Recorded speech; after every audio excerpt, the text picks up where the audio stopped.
ఒక పక్కన పాకిస్తాన్లోనేమో భారీ పేలుడు జరిగింది. 11 మంది ప్రాణాలు 12 మంది ప్రాణాలు కోల్పోయారు, 27 మంది గాయపడ్డారు.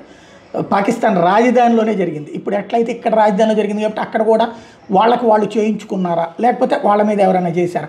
మనం వాళ్ళ దేశం పేరు చెప్తాం కాబట్టి వాళ్ళు మన దేశం పేరు చెప్పడానికి ఇట్లాంటివి చేశారు. ఎందుకంటే పాలస్తీనాలో హమాస్ వాళ్ళు అట్లాగే చేస్తారు, లెబనాన్లో హెజ్బుల్లా వాళ్ళు అట్లాగే చేస్తారు, హౌతీలు అట్లాగే చేస్తారు. తమ ప్రజల్ని తామే ప్రాణాలు తీసి పక్క దేశం మీదకి ఇజ్రాయెల్ మీదకి తోసేస్తుంటారు. అట్లాగే వీళ్ళు కూడా చేశారా అన్నటువంటిది అనుమానం. ఇస్లామాబాద్లో అనేక పేలుళ్ళు చోటు చేసుకుని ఒక కారు గ్యాస్ సిలిండర్ పేలడం వల్లనే ప్రాణ నష్టం జరిగింది, లేకపోతే పేలుడు వలన అన్నది తేలాల్సి ఉంది. 12 మంది చనిపోయి 27 మంది గాయపడ్డారన్నటువంటి విషయం తేలింది. దాడి వెనకాల ఐఎస్ఐ లింక్ డెత్ స్క్వాడ్ ఉండొచ్చు అన్నటువంటి అనుమానాలు వ్యక్తమవుతున్నటువంటి పరిస్థితి. దీంతో ఏం జరిగింది అన్నది చూస్తున్నారు. మరోవైపు పాకిస్తాన్ సరిహద్దుల్లో కీలకమైనటువంటి అడుగులు వేస్తోంది.